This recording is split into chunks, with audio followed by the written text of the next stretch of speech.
everything just fell apart. And I'm like, Lord, I'm trying. First thing I learned to do was to stop, because we can't all be smart and know a lot of things. We fail to realize that purpose evolves as much as we as human beings evolve. I tried to go to school for programming and I just like really didn't feel those things. But now we have like industries that you don't need a degree, but they'll still take you. Karabo Bobby, I think her work is so good, whether she's got connections or not, that brilliance comes when like Coke and Starbucks, you actually get a campaign that works. So AI is a brilliant technology. It can take your job, where they'll say, do makeup for social media, do makeup for a movie, make this person look like an alien, you know what I mean? Those are makeup artists. It's art on the face. Not where you just put a little set on Edgar's and then you cha-cha-cha, hey everyone, look and no. Yes, sir. Welcome to the Millennials Corner, where most of us are lost in a trance.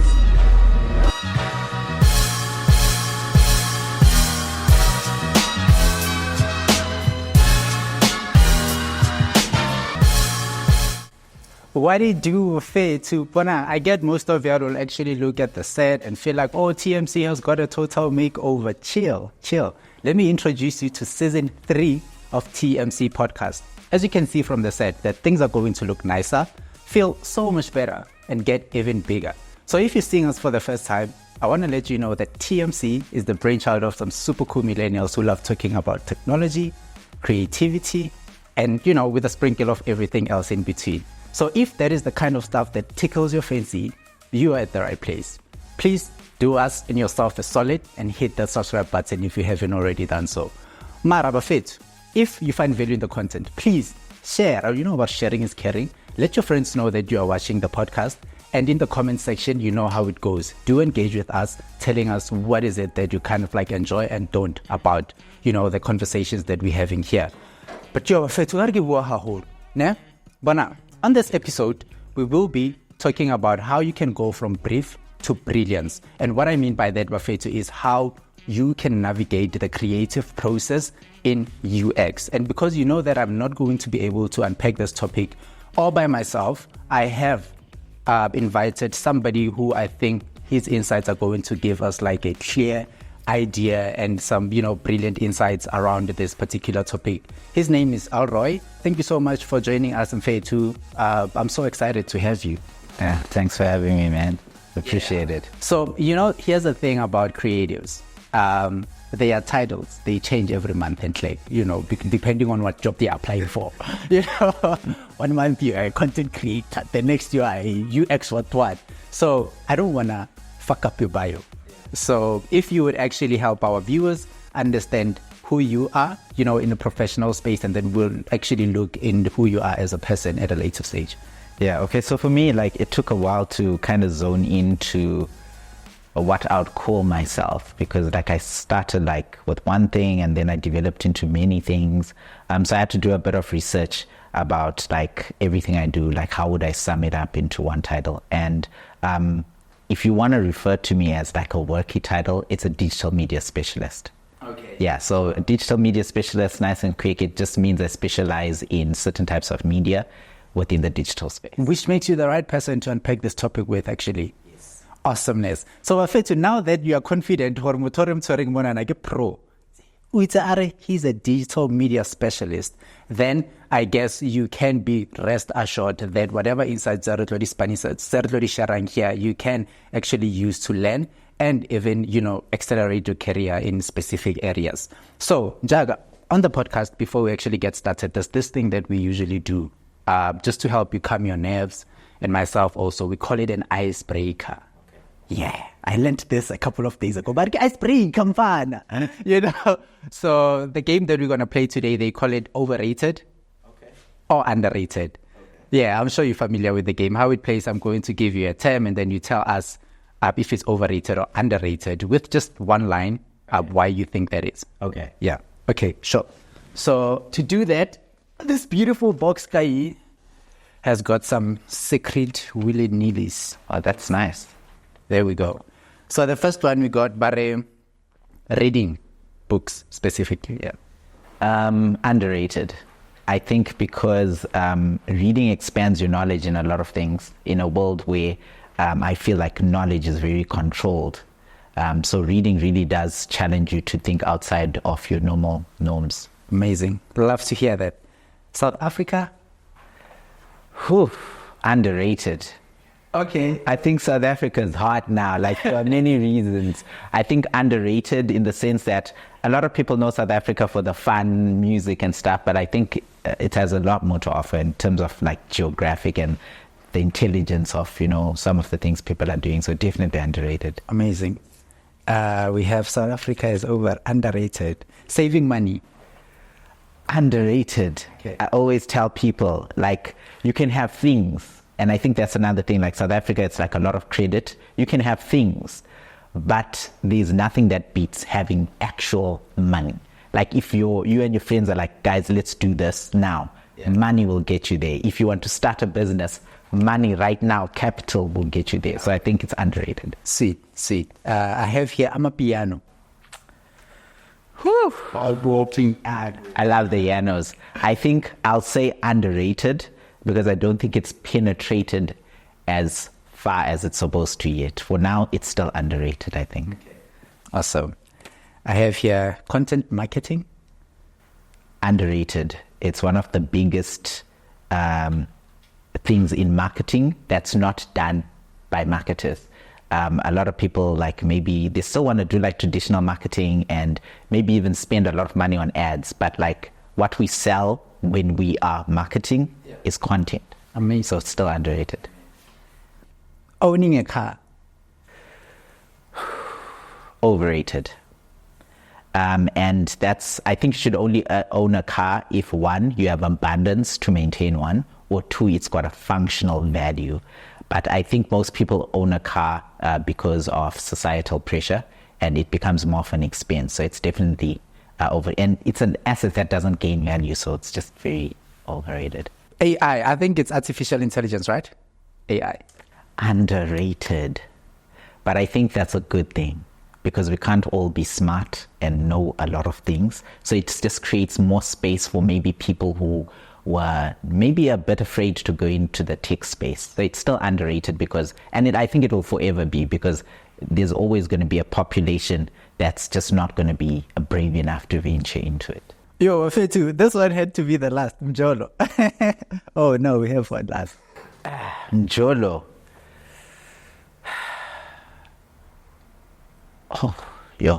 Underrated. Okay. I think with the right person, Ndhlovu is really great.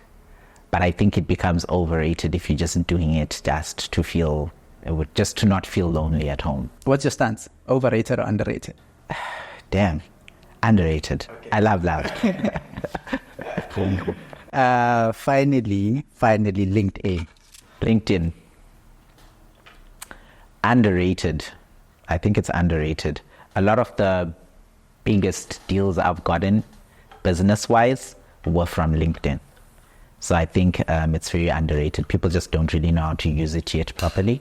So I think once you really understand how to tap into it, LinkedIn is the most expensive platform to market on for a reason. And that's because it gives you the ability to target specific people, where they work, how much they make, all that stuff. So I think it's very underrated.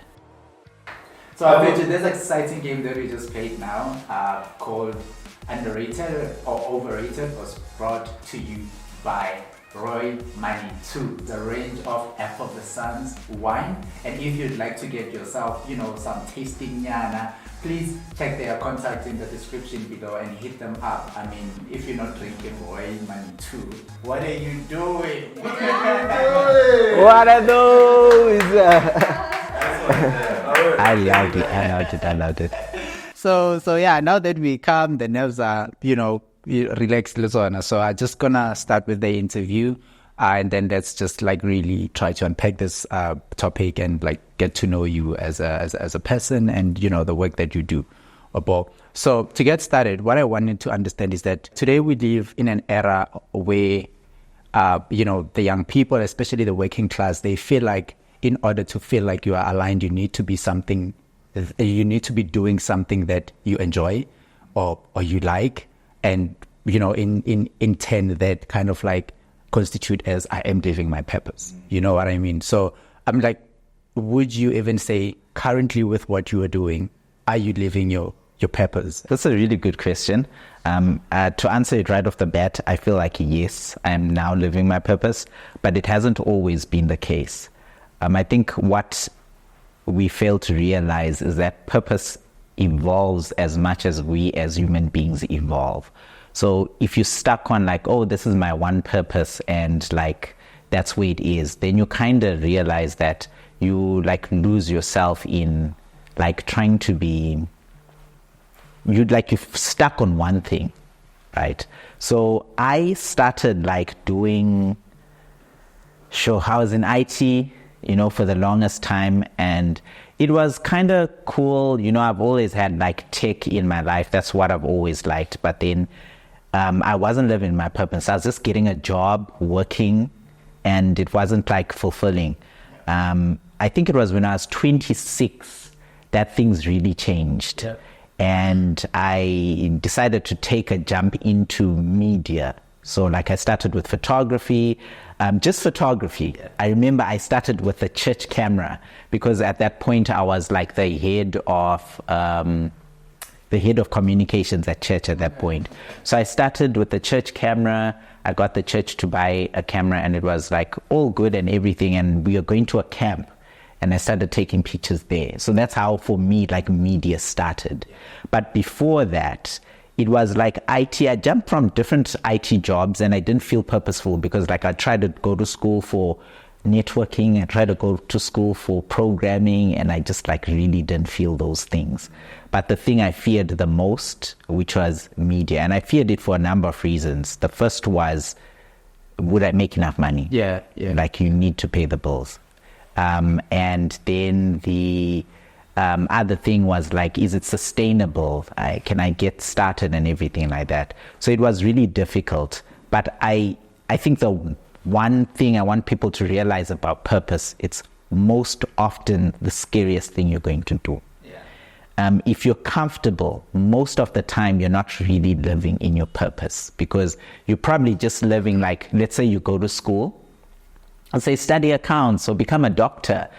You do it because maybe this way I'm going to get enough bag, but like it's not your purpose. And I've got lots of friends who did like their CAs and everything, but they're not happy because they're not in their purpose. I feel very much I'm in my purpose now because I took the risk, first of all. And it's not perfect. It's not perfect. I've been doing this for a couple of years and it hasn't been perfect. But I never feel like I work a day. Like I never feel like I work a day. Even when I go through the difficult moments, it's just like, for example, this is probably a whack example, but it's like if you're going to get a girlfriend, let's say as a man, I'm going to get a girl who's on stressor. There's times where we are going to stress each other, but there must be something about that person that keeps you there.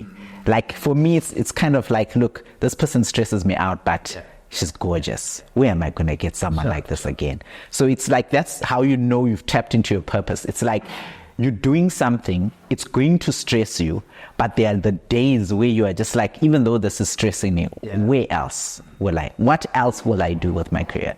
So for me, I believe in purpose. I feel like more people should live in their purpose, but oftentimes purpose is going to be something that is not comfortable.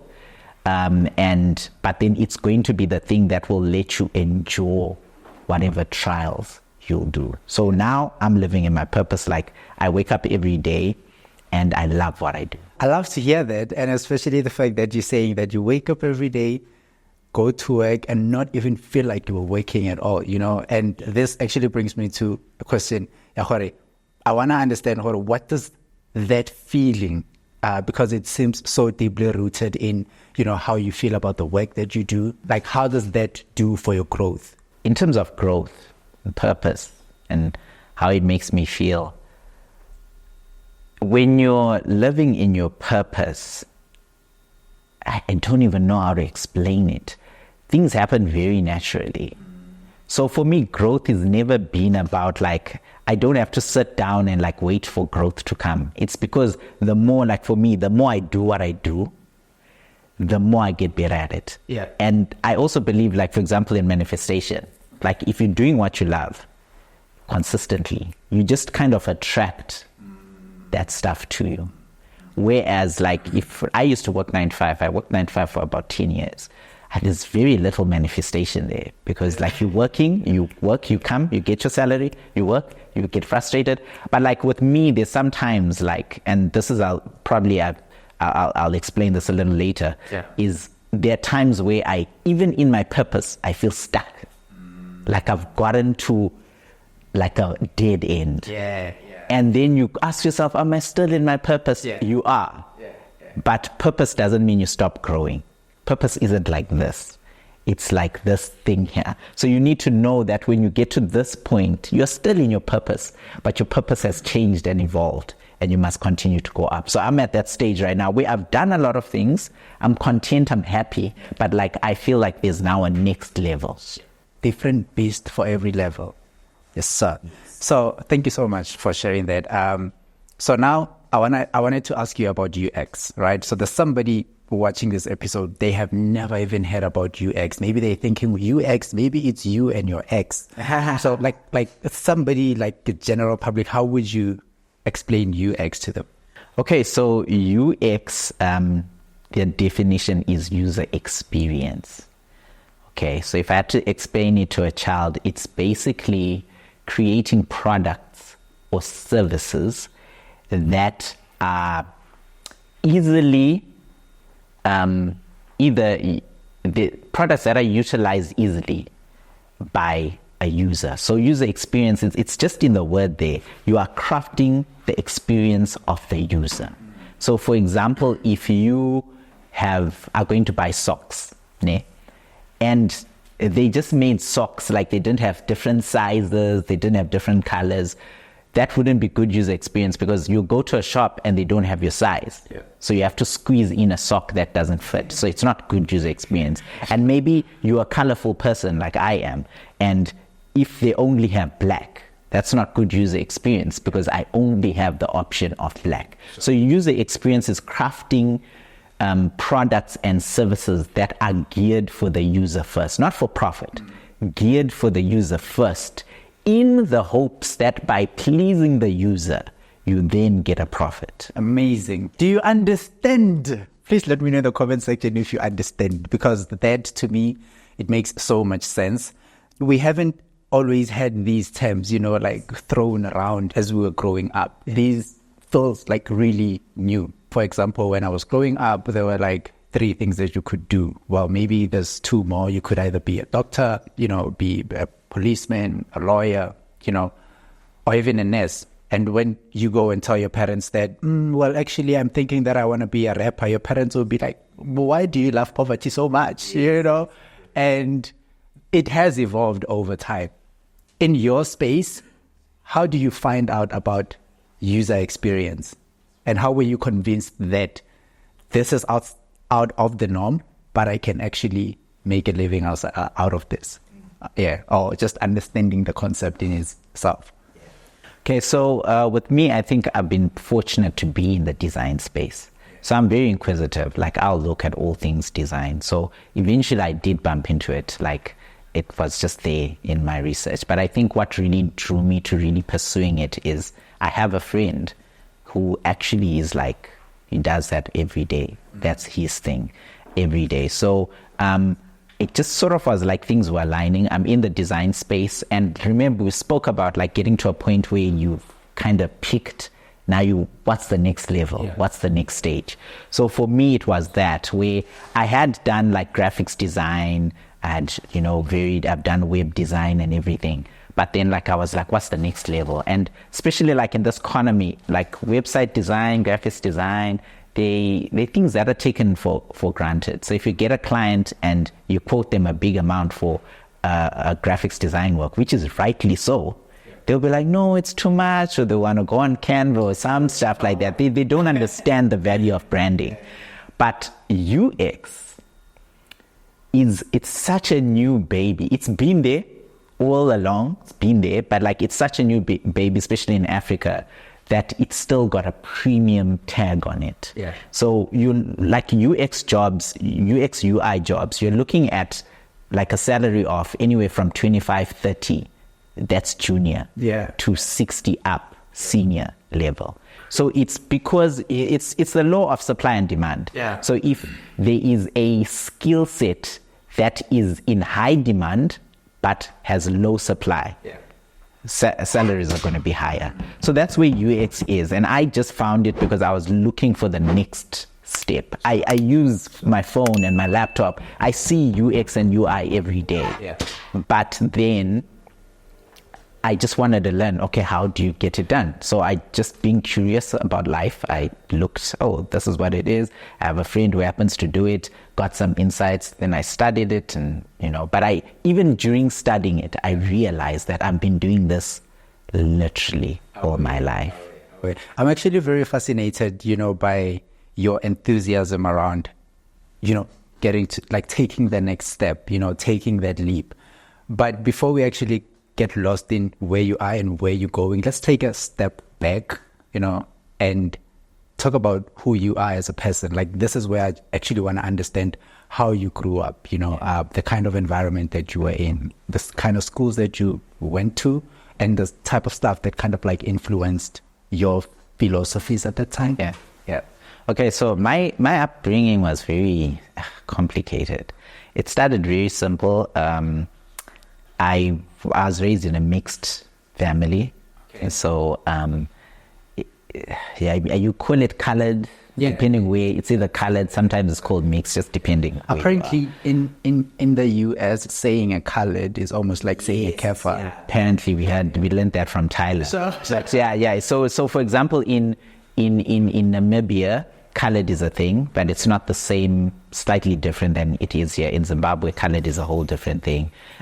In South Africa, I've learned it's a whole race on their own, So I grew up, the easiest way to describe it, I grew up in a mixed family. So my mom and her parents, like very mixed, like a German, Dutch, and mixed heritage, whereas my dad was Ndebele, he was black. So the first few years of my life, I grew up with my mom's side.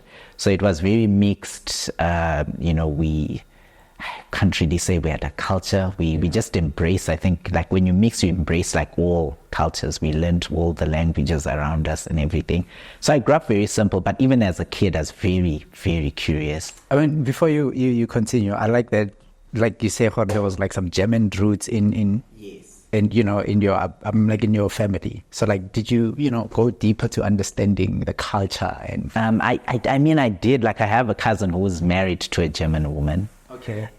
But for me, I think it's like, as I explain my story further, like I eventually moved to my dad. Okay. So my dad, black, Ndebele, and even though he kind of treated me in the mixed way, because he had 3 kids and he treated us based on the languages and the cultures of our mothers. So it was a very interesting house because like with me, it's speaking to me in English and so, but then I have looked into it a little bit, but I think by the time I wanted to start learning German, that language is, it was hard. Yeah. So, and when we were kids, like they didn't teach us. We're just literally raised on English, so Ndebele a little bit because my granny's mother was mixed. So there was that, but we just picked up through, association. But like it was English basically. And like I was saying, when I was young, I was very curious. I remember when I was a kid, like we'd have these magazines. So they had cars and houses and we'd always like just go, me and my other cousins, and we'll point, I'm going to buy this for my mom one day. Oh, this is a house, this is mine. And we'd like, if you see a model, you're like, this is me. We'd race to like touch the thing and then it belongs to you. So I've always wanted like a lot for myself. But also, I don't know if you've ever watched this cartoon called Tintin. No, I haven't. Yeah, it's like old back in the day. Tintin was my favorite. It was like this guy who goes on adventures and stuff. So I used to have the like comic books, and I eventually started cutting the comic books, and I'd like create my own worlds around them. I used to do a lot. Like my first website I think I built when I was like 8 or 9, but not on like computer. I built it by cutting pieces of magazines together. But did you understand that you're trying I didn't really understand like what was going on. I just liked tech and I would hear about it on TV and I just wanted. So I think as a kid, I've always been like very into things, like very curious. My friends, they always know, like Alroy, in all of us, he's a liker of things. They just know I'm just curious about stuff. So that was my upbringing. Like even when I went to stay with my dad, it was a different thing. Now with my dad, with my mom, things were very simple. You know, we got by, we were fine, but we lived like an extended family. You know, we made do with what we had. My dad had money, like he had lots of money. And so I think that helped my growth in the sense that I would go to private schools and I was exposed to a lot of things, and there was more TV and DSTV, which was a big deal then. Like, so I had all that. So it helped, you know, grow me. And even in that, I still like tech. Tech was my thing. And a lot of what I know about tech now was self-learned.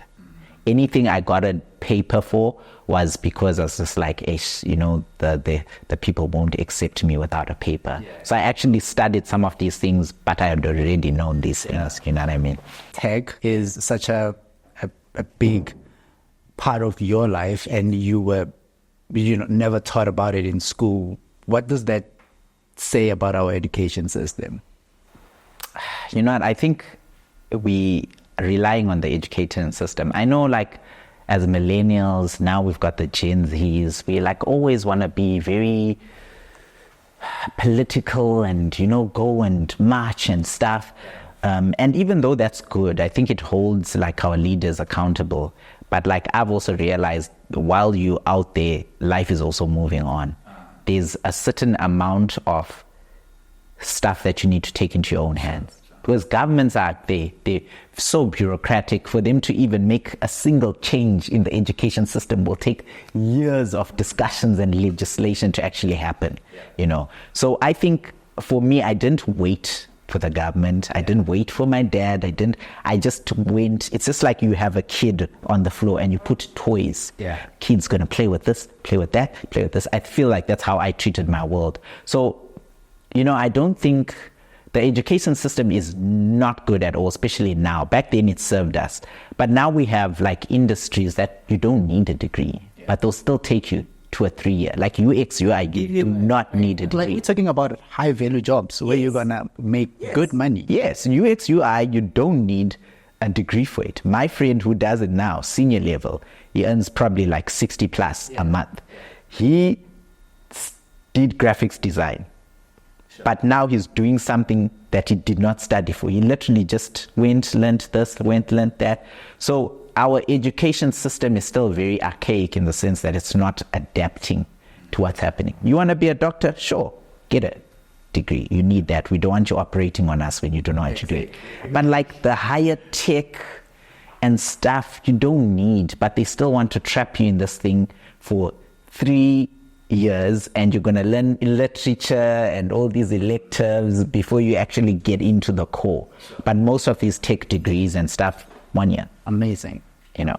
Yeah. So yeah, I mean, like, just help me understand the people in, you know, during your you know, your upbringing, the people who inspired you, the people you looked up to and you're like, you know what, I think I want to be like you, or people who spoke positivity into you. Like, who are those people? The first would have to be my mom. Yeah. And I think in the sense that I could never do anything wrong. Sweet. You know, I'm sure I could tell my mom, hey, mom, I robbed your bank today. Yeah. How much did you get? So trusting of me. And I think because she trusted me so much, I avoided a lot of drama. Yeah. So my life is pretty drama-free because, like, I just was given so much freedom and trust that I cherished it, and I never found it a reason to just get nonsense. So my mom definitely was one.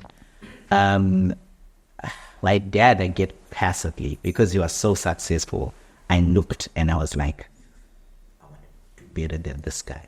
Yeah. So I think he was one. But like a lot of my inspiration, I think to get where I am now has everything to do with, I'd say, external people. Yeah. Like I just look at people doing well and I want to do well as well. Nice. So I'm probably my greatest motivation. I don't even want to be funny and say, I can mention people who've helped along the way, but I can't till today mention one person where I'm like, the reason why it's me. I wanted it so much. I worked towards it. There were people who do what I do now that I sort of try to emulate. So there's meaning. But in terms of like the drive to become successful, that's me. Like, amazing. Just like it. Amazing. So in the space, obviously, you know, like there's like people who are the faces of particular spaces. Like for instance, when you're thinking marketing, there's like your Seth Godin, or, you know, the father of marketing. You can't think marketing and not think him.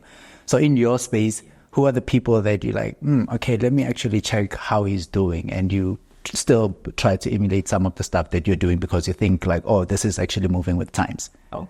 Okay, so in terms of that, I think like I've got different people for the different things I do. So when I started photography, like I had this rule, I'm not going to learn from, and it might seem bad that I might be roasted for this. Yeah. Like I told myself, I'm not looking for an African artist to inspire me.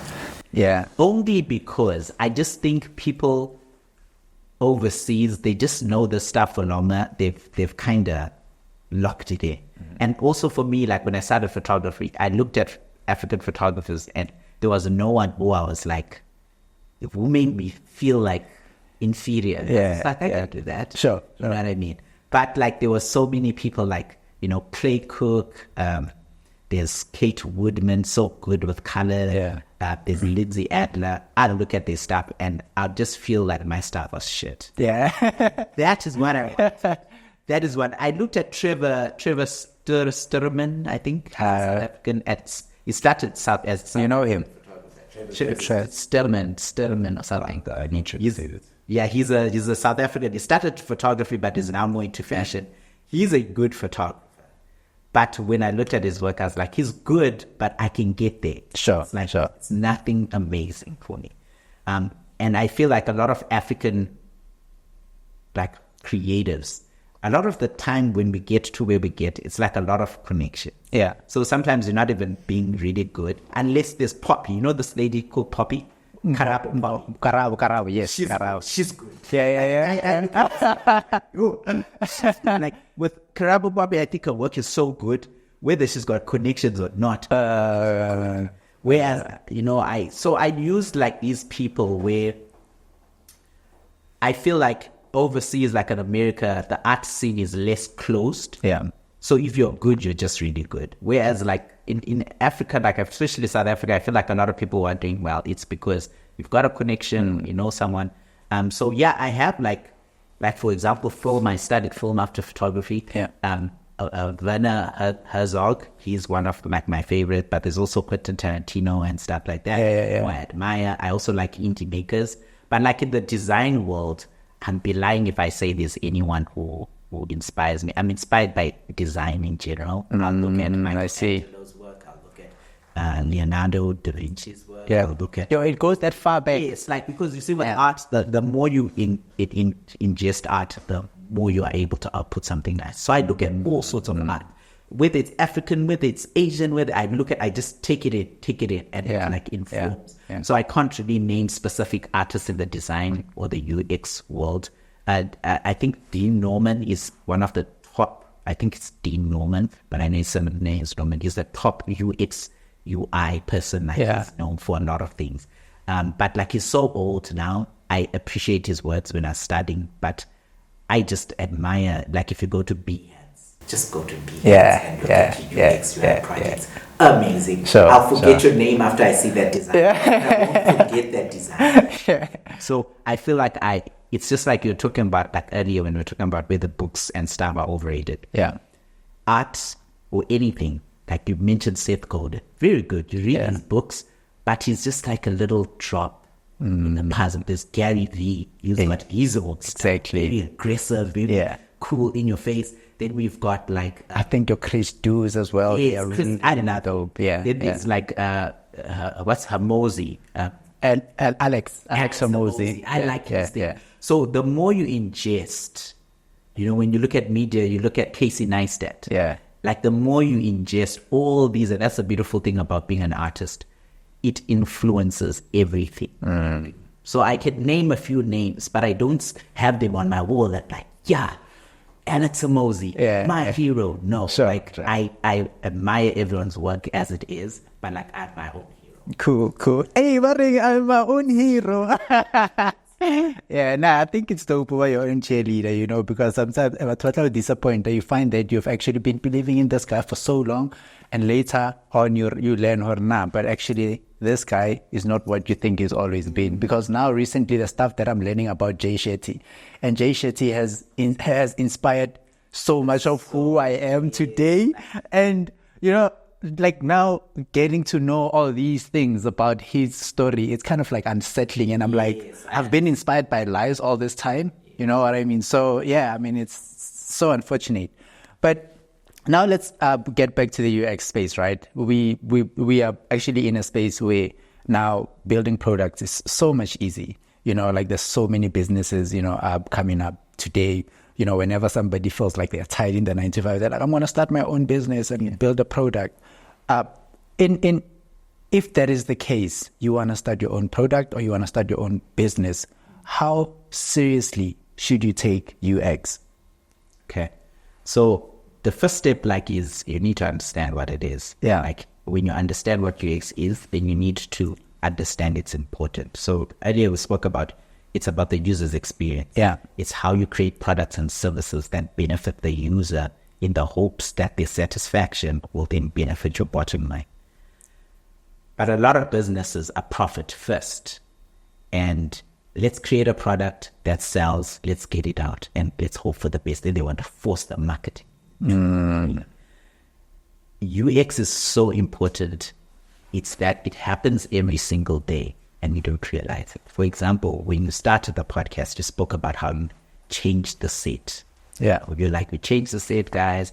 Still the same podcast, but we thingy. That's user experience. In your mind, you're thinking of how we can add more value to our users when they watch our show. Yeah. Add a nice little plant, Yes, sir. nice light. All that is user experience, because you could just record on a white wall. Exactly. But is it as visual appealing as doing all this? So once you understand the need, because sometimes UX is going to cost you. Yeah. So an extra couch, an extra light. Maybe let's move on from normal APC sensors to full frame. Heck, let's get a red. Yeah. It's going to cost you. Exactly. It's going to add value. Yeah. And next time you're seeing someone is watching your show, they're like, hey, camera things, this thing is so good, it's so clean, it's so, and you get more people that are interested in your thing. Sometimes just for the quality, sometimes just for the content. Yeah. You're always adding stuff. So the first step is to understand it's important. And in the world of UX, when you're trying to get clients, that's the hardest thing. Yeah. Trying to sell how important user experience is. It's impossible. Why do we add this extra thing? Yeah. Why do we need to do this? They don't get it. They just want the product out. Yeah. And the problem is if you have a shitty product, it's going to cost you more in marketing to sell it because people just don't like it. And then once people have bought it, they don't like it. So they review or they return. So it's going to cost more. Yeah. So ignoring UX in the long run is more costly. So as a business, everything you do, whether it's a product or it's a service, you need to think, how can I make my users crazy about my product? We use this word called virality in marketing. Yeah. You make something just go viral. And some people think you just need to go on TikTok, be funny enough. And, there's a couple of things that create virality. One is controversy. Yeah. Something controversial. People talk about it. I think that's why podcasts what's this podcast? MacG. Yeah. Listen. Sure. I don't want to hate. Yeah. That's like a basic podcast. Yeah. The setting, the production, very basic. What really gets them their numbers and what South Africa loves is controversy. Exactly. Talk about stuff. To what? That's what people like. Yeah. You could have the same set and talk about the business ethics. Yeah. See. Yeah. And even have him. Yeah, and even have him to talk about the same things. Yeah, sure. Because it's the context, it's the controversy. So that's some of the things. But another thing that gets products sold to people, how you get virality is just giving people what they want. Yeah. Sell them something they want. And that's where marketing comes in. And actually creating products and services is problem solving. Like your podcast, one of the things it could solve is creating a bridge between professionals and people who want to do those things. Yeah. And creating that bridge that you can do it. This is the info. So Exactly. you're solving a product, a lack of information, and you're providing the information, Yep. the guidance, Yep. you see, on your podcast. So the moment you start doing a product, and a lot of people, especially I feel like it's mainly, especially us Africans, we like just create products and services because, he did this, now I'm going to do this, and we hop onto trends. And sometimes it's okay for a short while. Yeah. But like, for example, in COVID, masks were the thing. Then you got someone who profited from masks. Then you had 100 people now doing that. Now your prices has to be low and So like UX, find a solution, a problem, Yeah. research the solution, and then now when you have the solution, create the solution in a way that people can receive. Oh, wait.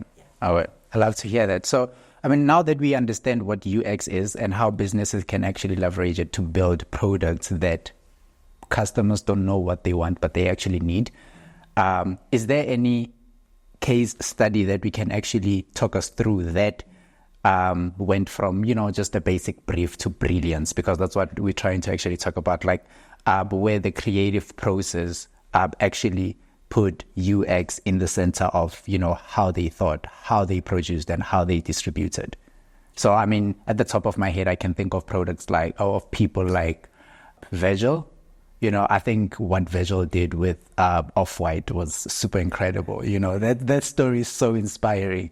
So, this is the kind of like case study that I'm asking you about. Okay. So there's a couple of things. There's a few in my life, and then there's a few in kind of professional world that I know. For example, in my life, I think I just leveraging my business is just one of the basics of it. I can keep which I'm so pure to it. So there was a time where I think I'm a very good designer. I think my branding is really like on point. Yeah. But there was a time where I felt that the way my business was, my website and everything, my business cards, they weren't speaking to the level at which I wanted to get.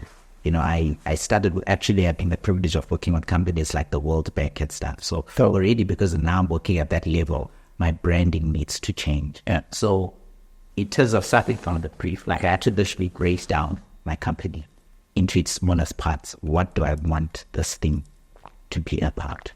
With my target market and stuff. So I'm identifying the issue. And then I start to formulate strategies in which will position myself better in the market.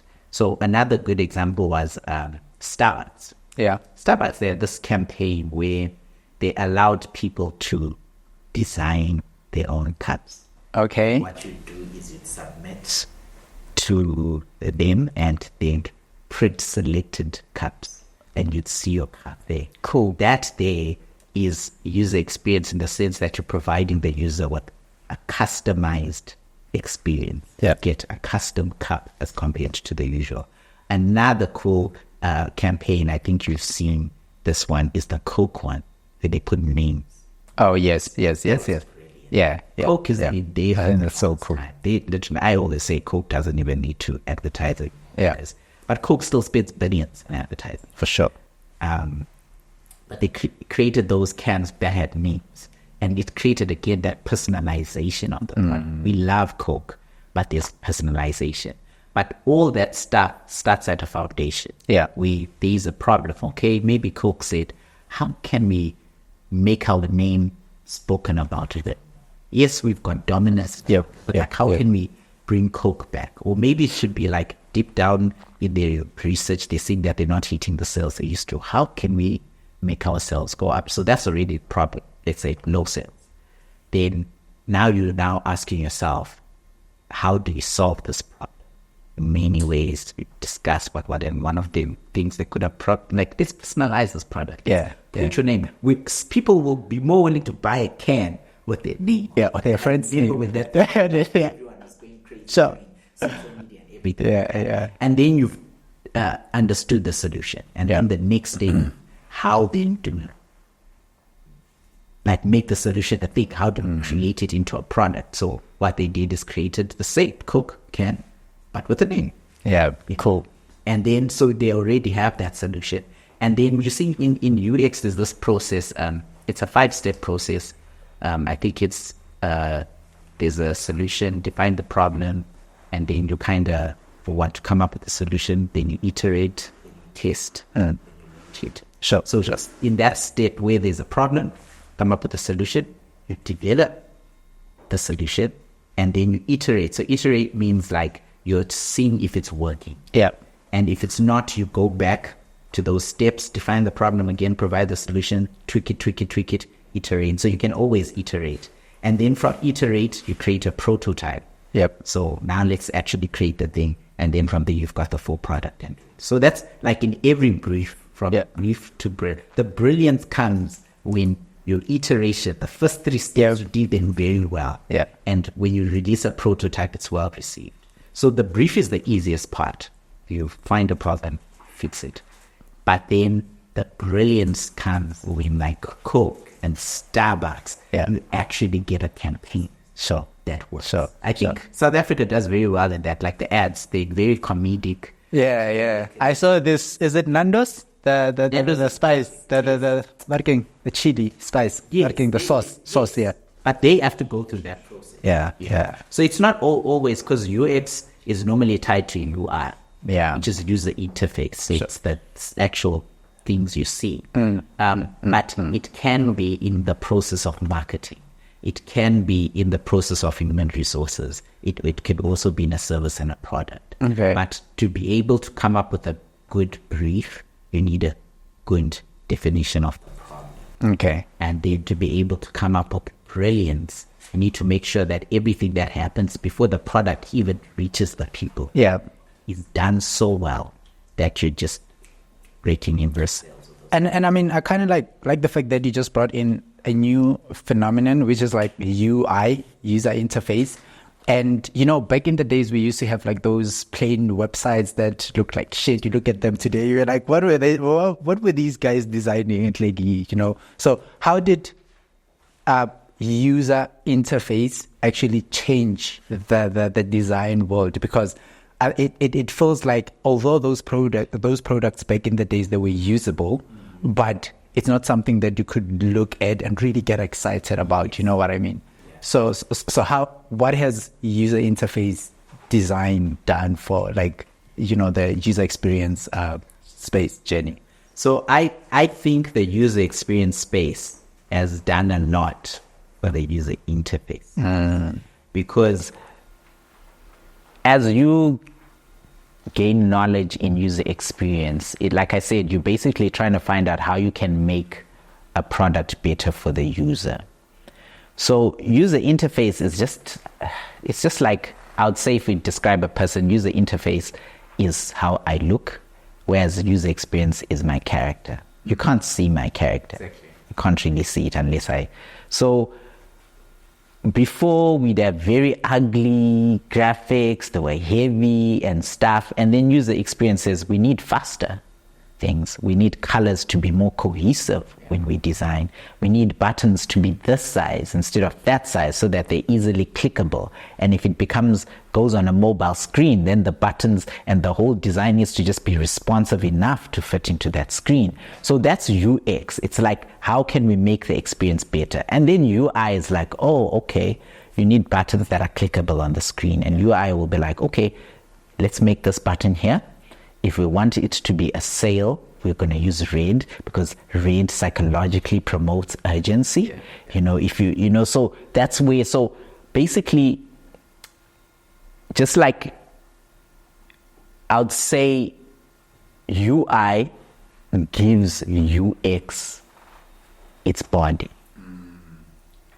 So ideally, when you look at a UI design, and UI can be like that laptop, you know, that's the UI of that laptop, what it looks like. But the way Mac runs is so efficient. That is the UX. Then the body there, the buttons, the nice screen makes that UX just seem great. You know, you couldn't have explained this any better. But today, man, like obviously this thing that's taking everybody by storm, and we can't deny it, you know, like, but again, AI, artificial intelligence, you know, so for UX designers, how can they actually, you know, like implement the usage of artificial intelligence in their work without it feeling like it hinders their creativity or it limits them in how they work, or even feeling like it's taking away jobs? Yeah, I understand. That's a worry. You know, a lot of people are worried that AI is taking jobs and all that stuff. But it really isn't. Like, it's kind of like a tool that just makes things easier. Before, we had typewriters. Typewriters, they worked, you know. Actually, let's go even back before that. We had pens. We wrote on paper, you know. And, you know, it worked to some point, but that's ink, and then then they had typewriters, a lot faster, you know. Then from there, we had computers. And from computers, we had computers that had autocorrect. So now you're not going back to read because it's doing autocorrect. So technology has a way of having this assisting value. So AI is the same. Yes, there's some things AI can totally do on its own. And it's just the way the world is. Tech is always going to change. Human beings change. You know, you don't stay a child forever. You're going to grow. So it's just like if you're a child, you can run so fast. When you're an adult, you can run even faster. You can be like, adults, those people, children can't be like, adults, those people just run faster than us. No, because you're going to grow. So it's the same with tech. AI is a brilliant technology. It can take your job. But if you know how to use your AI, it will never take your job because people will need you to operate that AI. So you need to shift your thoughts. So with UX UI, like there's different branches with UX UI. There's, for example, UX writing. Writing stuff, whether it's your product description or the different things you see on a UI interface. There's UX research. There's all these crazy things that are there. It cuts off time, first of all. So you produce, like when you want in the UX UI world, for you to be able to get a job or clients, you need to have case studies and projects. UX just makes that easy for you. You know, you just ask it questions, pump. So it makes things easier for you. But because it's got a whole wealth of information, let's say you're doing a case study and you want to find how lucrative a certain product is. You can literally ask it to do research of the most popular products within that demographic and bring it all at once. So there's different ways. There's even tools that actually design UI spaces. Like you literally just say a podcast app, this.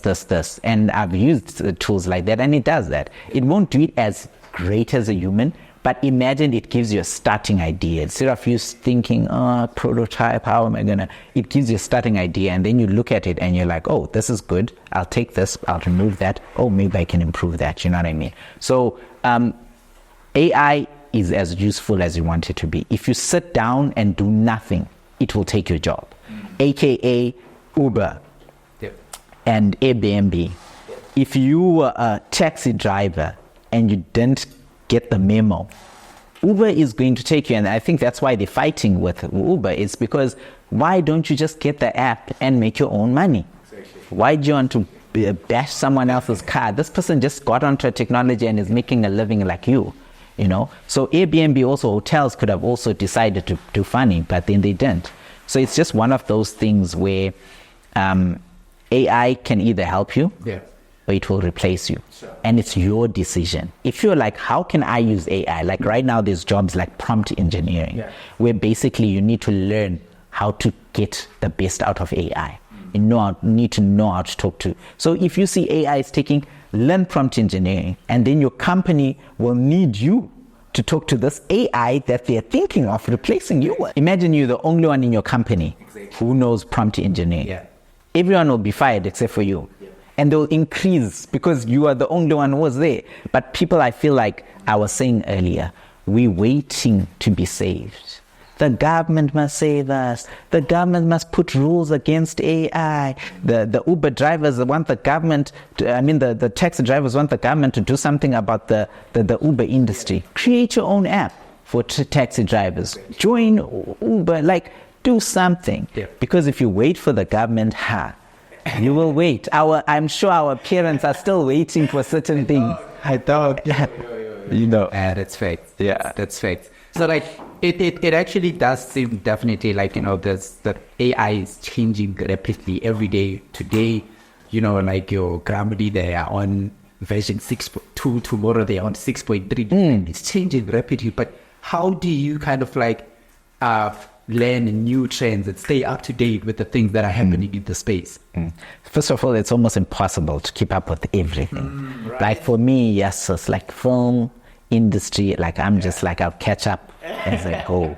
I think the nice thing is that some technologies, even though they're revolutionary, they take longer to so for example, cameras, they will advertise a shiny new camera, but most of the time they can more or less do the same things.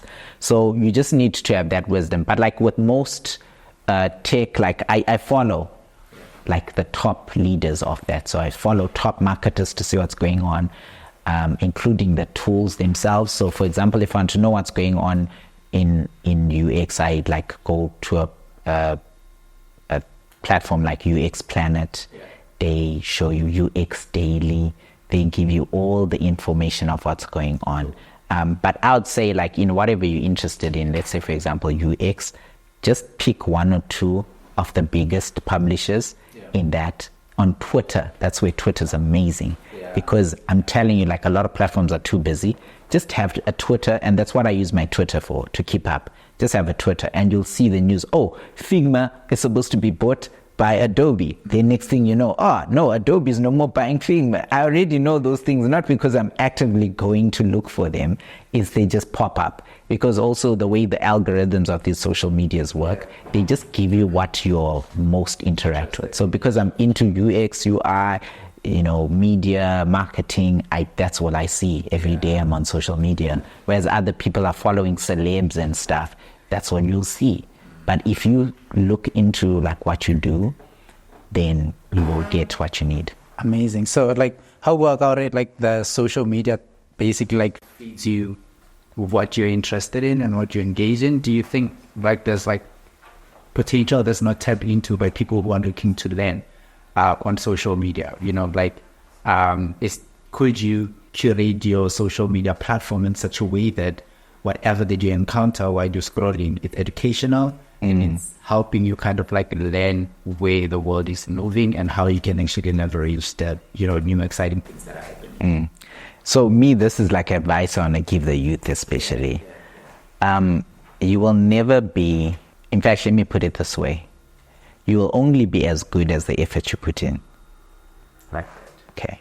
So there's a lot of the youth that they want to be, they want to make money. They want to be they want to make money. They want to become this and that and that. But then the investment in the stuff is not there. Right now, I was telling you, I want to start a new exclusive apparel line. Yeah. But the amount of money I need to spend to get this together, I was calculating the other day, I need at least 30 and above K just to start, the basics to start the ideas I have now. But I'm never going to see that idea come to fruition if I do not put in the effort. So I know my business, I've got a lot of stuff, media equipment, and I even had to let go of some so that I funnel the funds into the new business. And what I'm saying with that is a lot of us and again, I mentioned South Africa, it's a very entertainment centered country, in the sense that it's all about what's his name, the Maps Maponyane is doing or who is dating. A lot of these women, who they're dating, how they're getting their cars and all that stuff. And that's what your media is going to be filled by, especially Twitter. It's controversy, right? Yeah. It's controversy, and that's fine, But then if you're someone who's building your career, I think that there's two types of people who can do that. You are fine with your 9-to-5 job. You don't really have any great aspirations and you're just okay with where you are. Sure, consume as much media as you want. 2, you are already bowling. You don't need any more money. Consume as much as you want. But if you're like me, I have goals to retire by 40. And from 40, I'm traveling the world, learning about cultures. I need a lot of money to do that. So the amount of time I spend on TV, I watch TV, don't get me wrong.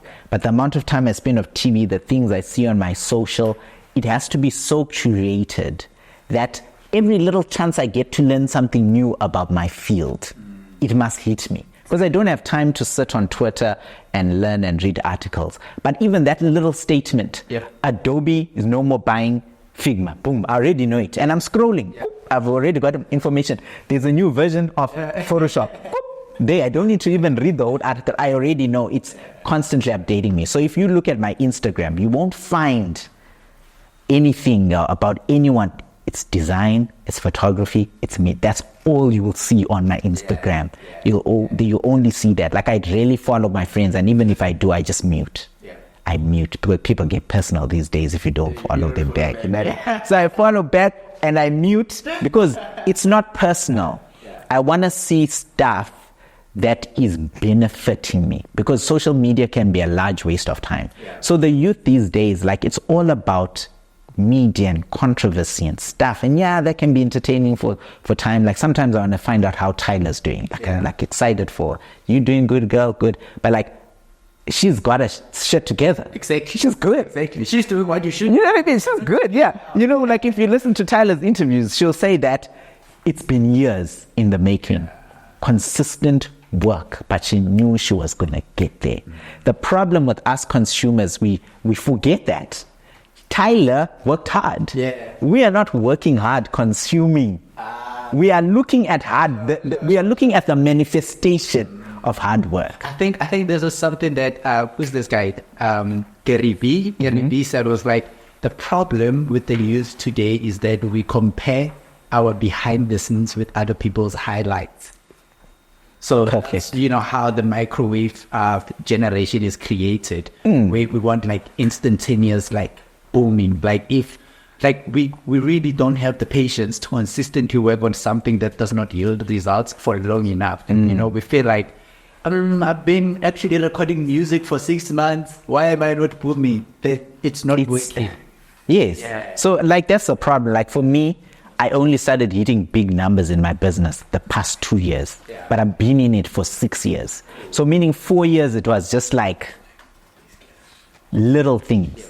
So you need to be patient. But when people see Alroy, you can go out, you can do this, you can buy himself a 7K Apple Watch, they think that I just woke up one day and I could do that. You guys, all this stuff, I just woke up one day and I had a good enough client and I could buy it. But when I look back there, yes, I had nothing. And that's the thing, bro. I feel like, like in life, you need to give yourself a certain amount of time to really get into your monk mode, where you work hard at times, like so hard, and then you need to like switch off everything that's happening around you.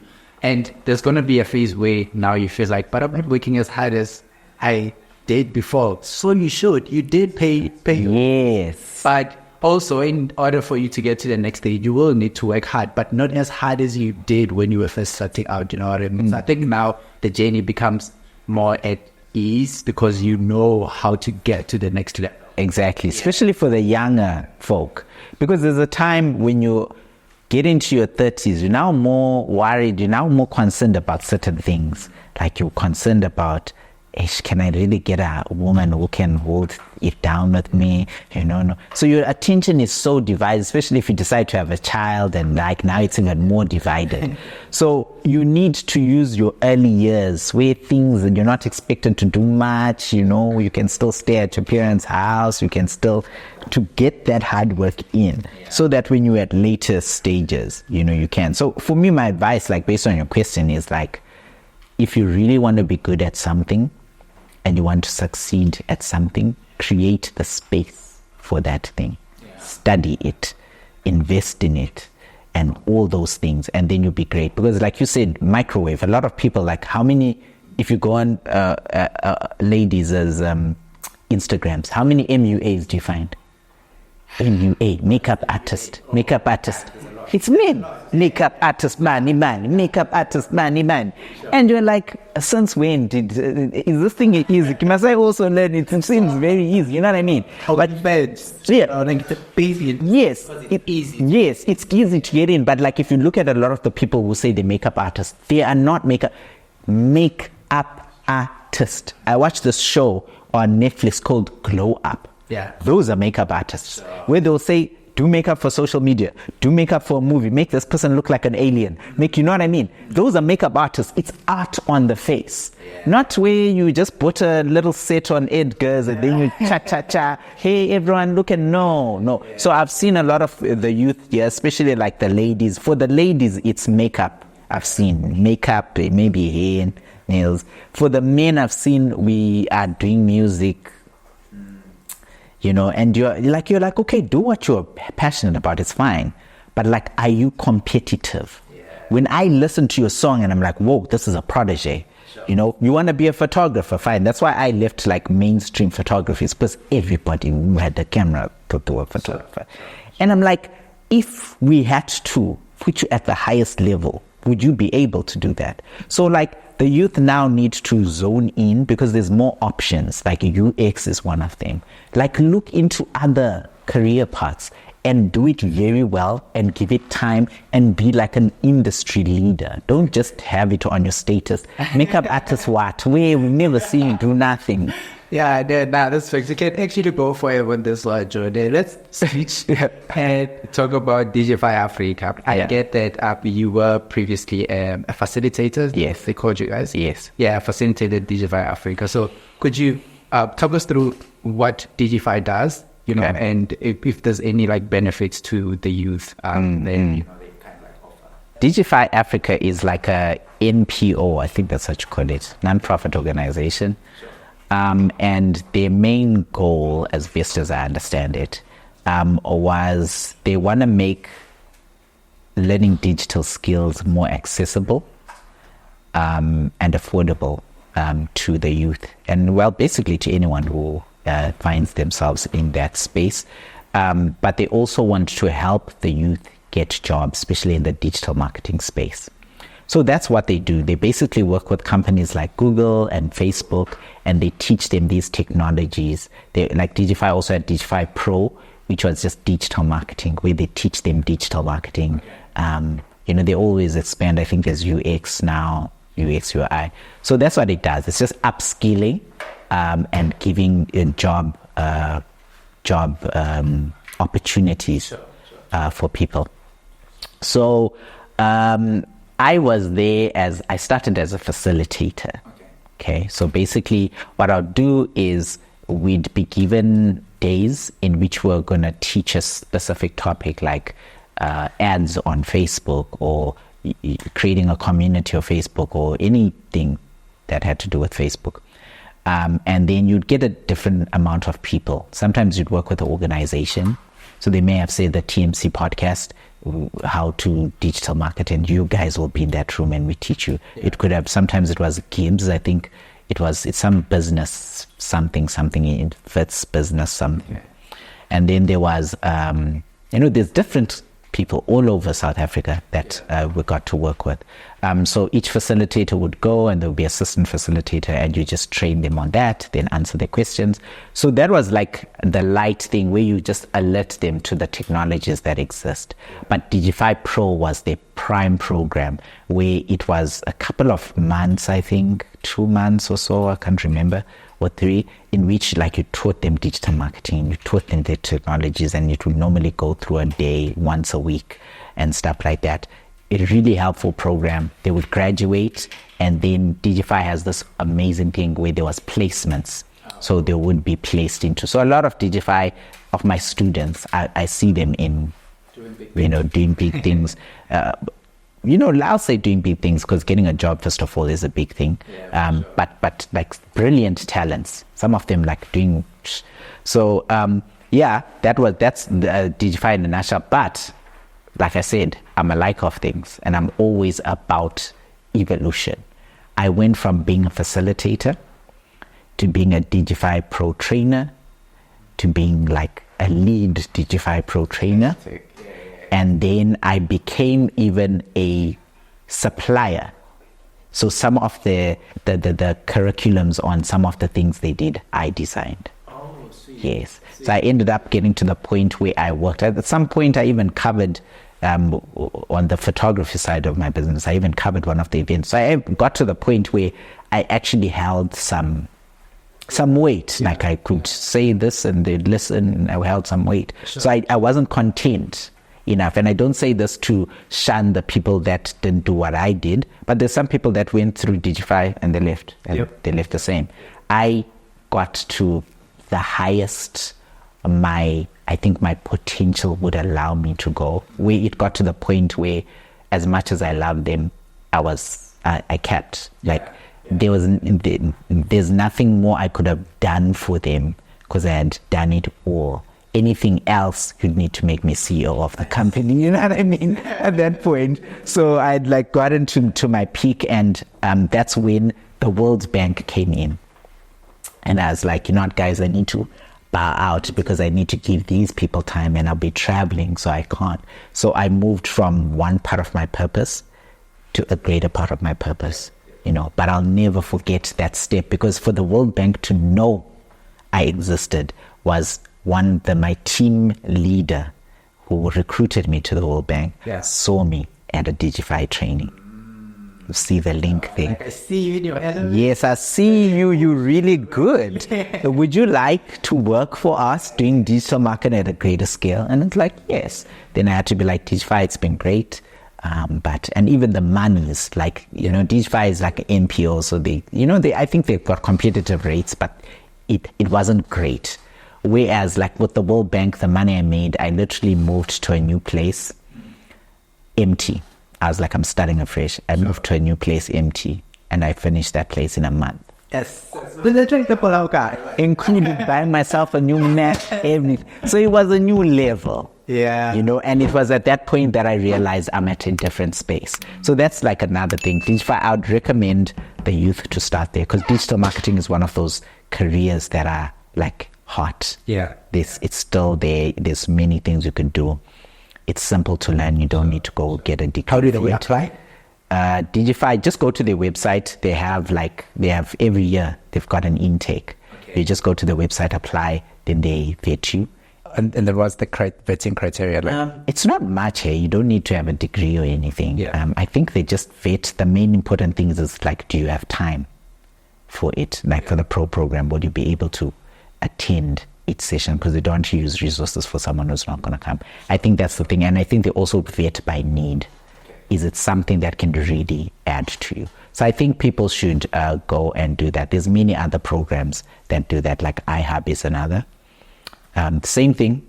I think youth should do that, because like me, I didn't get the opportunity to go to university the first stages. Yeah. I was surrounded by gang people who in university, who'd been through university, and I felt so bad. Like I felt like I'm missing out and stuff. But then eventually I never stopped. I did things for myself. I learned for myself, started YouTube. I did Udemy, everywhere I could find, I did. And then eventually I had the opportunity. The company I was working for at the time got me into university. And then after a year, I realized, nah, man, I'm not learning all the things I learned. Why am I learning literature? Why am I learning? You know what I mean? Then after first semester, I passed and everything. But I was just like, no, instead of wasting this money on this, I'd rather funnel the money into studying everything one by one. So photography, film, design, UX. I studied those things one by one. So Digify is a good place to start in digital marketing. And then it will. And you never know who you're teaching. Because we were speaking to organizations. The CEO might just like you and be like, one of the girls I know was my student. She not only works for Thompson's, something Thompson's. Wonderman Thompson. Yes, she works there, fresh out of graduation. But she's also like a model. They used her in the ads. You just never know. So I'd say youth, like, look for as many places like Digify that will just give you the boost instead of you waiting for university or waiting to get that loan that after university you're going to suffer. Because not many jobs give you enough money to even pay that loan. So imagine you're earning a 15,000 rand salary. Your rent is 6, payment maybe your 1K a month. Food is 2K. You're a slave. So it's a good program. Yeah. I think Digify is actually like such a cool program. Yeah. So I think you are also getting into the education space by yourself. So like, just talk us through that. Like, what's the name of your business, and how are you intending to actually disrupt the education space, or how are you offering it differently? Okay, that's interesting. Disrupt you. Okay, so I have a company called DejaMedia. And it's basically a digital media marketing and design company, consultancy actually. The long and short of it all is, if you have a brand or a service and you want people to know about your brand, we put you on the map. That's the slogan. We put brands on the map. So we help you with branding, but we will also help you with marketing. So anything to do with branding across the space, including UX, UI, we will help you with that. Get started, take you through the process, help you achieve the sales that you want, show you the best way to do it, and stuff like that. And I think what makes us unique is, and this has always been my dream, I've never wanted like many full-time employees, because for me that's like, I need to worry about their families, if business is down, boss, you're not paying us in time, right? Yeah. So I decided, because one of my biggest dreams was to empower fellow freelancers / entrepreneurs. So it's like, how can I create a company that does that? And the thing that DejaMedia does is I work with a network of different skill sets. So DejaMedia, for example, the other time we had a gig in Cape Town, and it was training people from the Equatorial Guinea. The Minister of Mines and Hydrocarbons, his entourage of marketing team, we trained them. It was quite interesting. So they needed digital marketing, content communication, and PR. I could have done those, but me speaking the whole day, it wasn't going to happen. So with DejaMedia, then we source out the most relevant people for a project. So I got someone in PR, I got someone in communication, I did the digital. They flew us out. It was the good life. Yes, you know what I mean? But in that sense, for me, I contributed to an entrepreneur's bag. You know what I mean? They went home with a bag. They went home having flown. They were flown out. They were given food. They were like that. So for me, that's the goal. So we'll get the job done, but we will put together such a team that the quality of work, it's so good. And it's not just my mind. It's my mind and the other person's mind. So the quality of work is good. So that's what DejaMedia is. It's a digital media consultancy. But I've gotten to the point where I've gotten into my stride. I know my media. I know my marketing. I've got it. So I was like, how then can I really focus more on the entrepreneur side? Which was then where Skillapreneur comes. It's yet to launch. So Skillapreneur is a online academy affiliated with DejaMedia, and we teach core tech skills, including UX, to entrepreneurs. So you're either doing it for your business, for yourself, or you're doing it for your business, for your team, Yeah. or you're just someone who wants to upskill. So we teach those core lessons. So right now there's photography, there's UX, there's digital marketing, there's content creation, and there's another one. So how do we find you? Well, right now, the best way is just to be on my website, DejaMediaCompany.com. But like I said, I'm still testing it out with prototyping and stuff. The courses are there. I just now need to find a model that works. So like we're saying with UX, identify the problem, create the product. Now I'm iterating to see what I need to improve. Then I release the prototype, see how it actually works in the real world, and then I launch the product. So right now it's not something I can like launch. So which phase are you in? Iterating. That's where you. Yes. So I'm iterating right now. I'm now just making sure everything is airtight before I let the prototype go to the world. So it's there. But like if you just follow my website, for example, DejaMediaCompany.com, you will find Skillerpreneur there. There's also the blog, the DejaMedia blog. So I was trying to create something like, I don't know if you've seen the HubSpot blog. Yeah. It's amazing. So I'm trying to create something like that for like freelancers. So that is there now. If you go to the website, there's a blog section.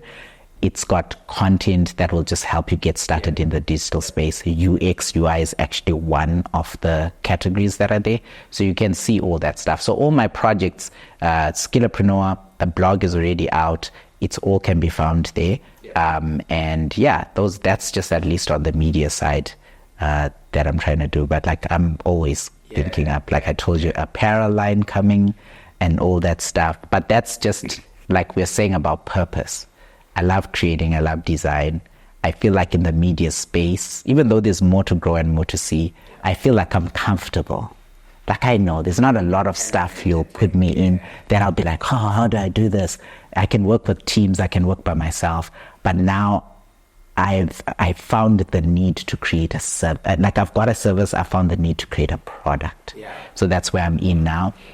So I'm sure you'll see me in the socials now, but like working on a brand called Philosophy.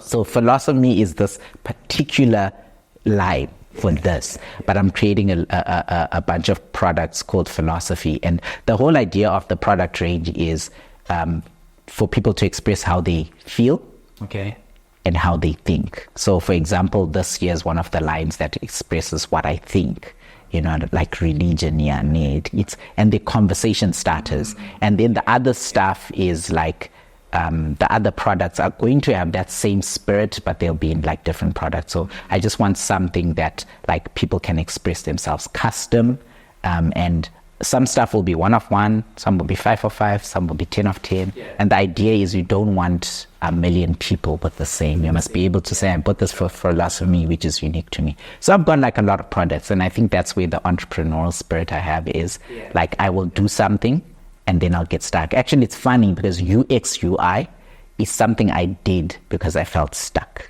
So I got into it as a new challenge. I studied it for a year. I worked on the case studies and everything.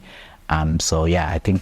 I mean, it seems like you're involved in a lot of things. I don't know how you even manage to juggle everything. And with that comes a lot of, feelings of overwhelm, like, how do you, in those kind of circumstances, still feel like, you know what, I still need to prioritize my mental health? And has there been any situations where you felt like, right now, this space is taking so much from me and I need to really, strike back and, reduce, so that I can come back and give my best? And how do you find that courage to speak out to yourself specifically that, okay, this is what I'm feeling. This is where I'm at. I need to really pause on everything and put myself first. I think that's such a great question. I think when I saw that question when I was prepping, I was like, I feel like this interview is like something that's going to also just help me push forward, because the past month I have been stuck. Past month, January started, my December ended great last year. January started with a bang. And then I had these things that I had set for this new year. I was excited. I was happy. I was supposed to fly to Cape Town and do this thing with this team. And then by the end of January, everything just fell apart. And I'm like, Lord, I'm trying. I had redesigned my site. I had like new purpose, new vision. Everything seemed great. And it wasn't even for anything of my fault. You know, my clients was just so great, changing things. And that really hit me because I've been working at this. You know, I had working to the point where I'm burnt out. Like I was every moment doing what I'm doing. So 1 month, I've been literally stagnant. And I've just been like, what do I do next? I was stuck. I think I'm only coming out of it now, but I still feel stuck. But first thing I learned to do, because for me, I'm learning these things as I go. First thing I learned to do was just stop. Stop. Because you can't hear anything. Yep. You can't feel anything when you're moving. Stop. Then when I stopped, and it was hard because you're used to moving. Yeah, sure. When I stopped, it was a bit difficult because you're like, you're not making money, rent needs to be paid, And then I realized when I stopped that I'm tired. It's the first thing I realized. I need rest. I may be good at what I do, I may love what I do, that doesn't mean I don't get tired. So I first realized I was tired. Second thing I realized was I was comfortable. I've been doing this. No, I don't do this. Yep. I mean, when you've worked for a company like the World Bank, I mean, there's not much. Nice, you know? I haven't worked for all the greatest companies, but for me, if you've worked for World Bank, you've worked for, that's the level of Google and like what. I may not have worked for Google, but like, so for me, it's like, okay, I'm comfortable. It's been proven that I can work at a high level. Yeah. Okay, now there's a lot of ideas I had in the bag. Like I told, Skillerpreneurs been there, all these things, mind you, including this, years. It's at least 2 years. Only did it now. So they've been in the vault. Yeah. But I'm comfortable. Then life, I think sometimes life pushes you. Yeah. Then it's only within this month where I decided to stop that I realized I just need a fresh stuff. DejaMedia is now, it's got itself. Like it's the process, the UX process is now self-sustaining. I don't need to sit on it. I get a good client. I find people that work. We take the UX process, get that job done, have a brilliant, happy client. Yeah. I figured it out. I can travel. I can work with whoever. I got it. But there's other ideas I've had that I'm passionate about that I've been either too lazy or too afraid to do. And it's in this period that I realized that my life is asking me to take a jump. UX, yes, I've been doing it, but like, why don't you approach an app that you think, like, let's say, for example, Bolt, I don't like this. What if I do it like this too? Like, we're going next level. Yeah. So now that's why I'm working on like Skillerpreneur and the apparel stuff, because it's like a new level. It's still within the sphere of what I do, design, product development, marketing, but it's a product, it's something different. So for me, like, I prioritize my mental health is important, because when this is down, everything's down. But how people do it will be different. I think most of us are burnt out, and it takes moments like what I'm going through now to actually stop you. You lose your job to realize that you guys can't depend on 9 to 5 alone. You know what I mean? And once you've done that, it's up to you. Because I mean, I was even getting to a point where I was getting panic attacks. Like, it was bad, because like everything was happening so fast. I wasn't processing anything. I was now getting panic attacks. You go to the hospital, they put you on antidepressants. So you're like, this stuff is making me worse. Then they put you on those. It's, now you've got a sleep problem. Now, Then I realized I need to take matters into my own hands. I need to learn when to stop. I need to learn when to change direction. Yeah. Even if I don't know where this one is going, change direction when this one is just too safe. All those things. Like, I do a lot of things. Spend time with my friends. I've got a very social life. Yeah, I see you. Where do you even get all this time? No, but I think for me it's because it's so automatic. I love what I do. Yeah. So, like I was saying, I do have a very vibrant social life. But it's important because, like, if you're going to work out like as an entrepreneur, you can get burnt out. Yeah, It's important to have structures that you have. And it's going to be different from all of us that support your mental health. Yeah. You need to take it seriously. Breaks are thing, good social people, because you can have a shitty social. Sure. I think those things help.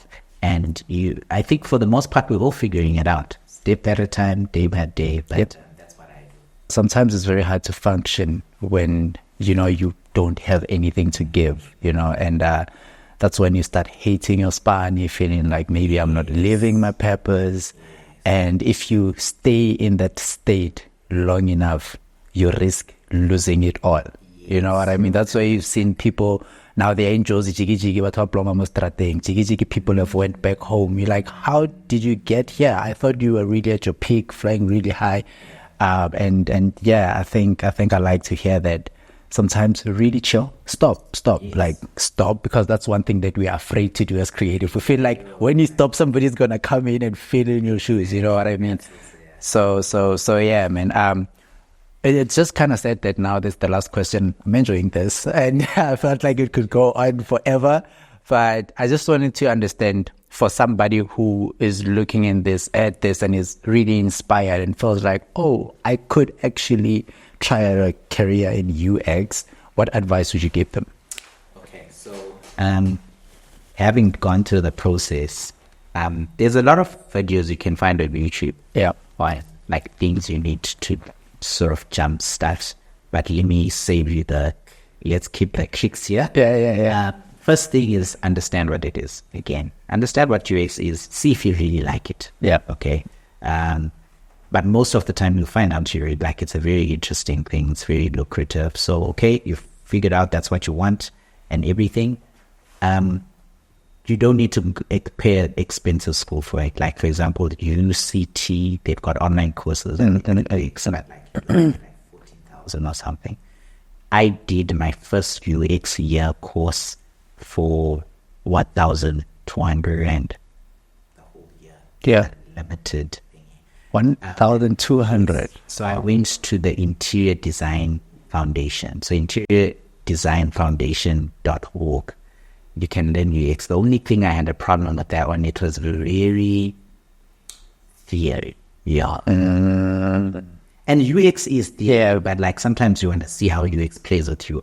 Sure. So theory heavy. So I did a couple of those. And I don't mind theory. I love theory, actually. It got me to truly understand what UX is.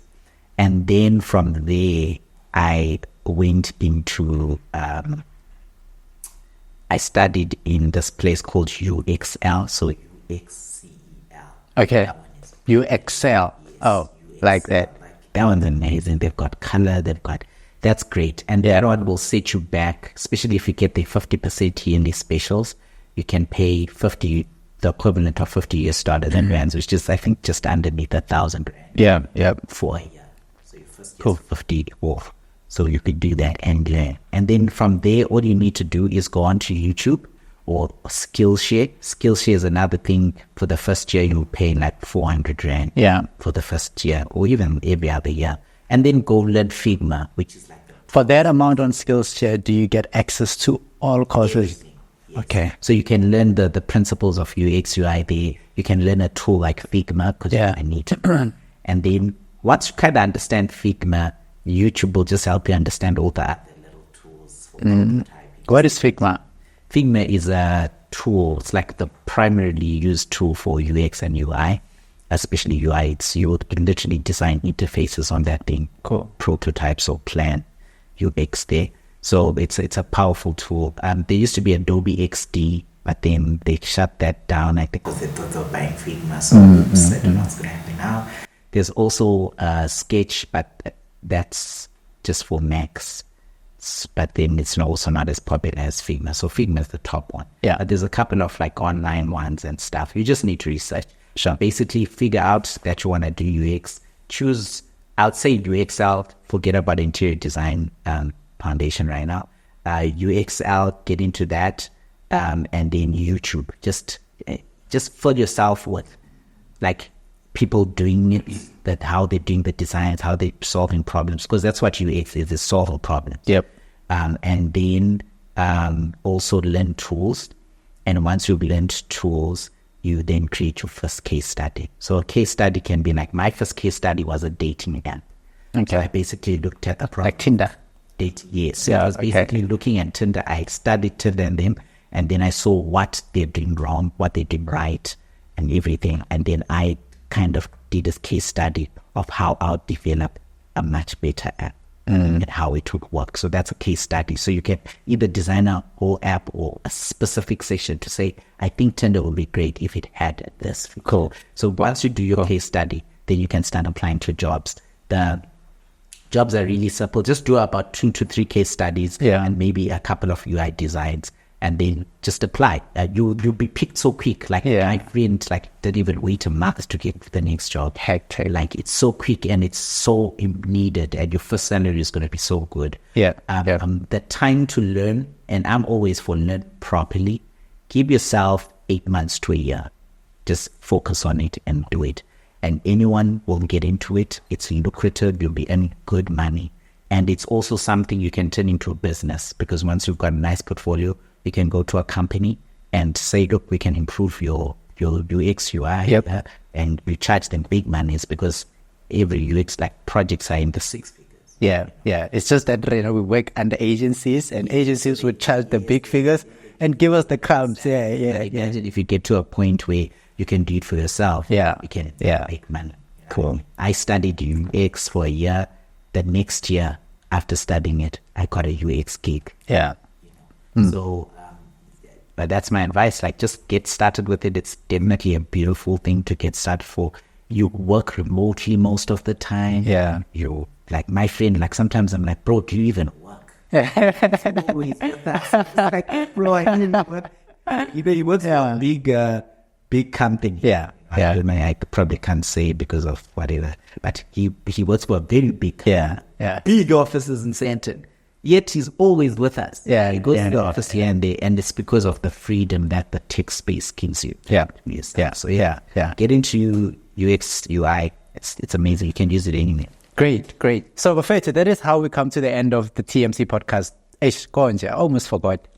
TMC wants the guest to ask me a question as the host before we close it off. So this is where we're actually going to make you the host, just for a change. And then, you have a chance to ask me one question, anything. Yeah. Tell us what you envision for the TMC podcast. Hectic. This month? This year. My vision for TMC podcast, overall, it's very big, right? But I think the mistake that I've been making over the years was to focus on things that I cannot control. And I think my vision for the podcast this year is to get the things that I can control done right? And what I mean by that is that initially I was focused on, we're not getting 1,000 subscribers. People are not liking our content. And that would kind of make me feel some sense of despair, and it wasn't right for the production, because I come with negative emotions. I feel like there's something that we're not doing right. And now I end up finding myself in a space where I just want to do things for virality, forgetting what exactly TMC is about.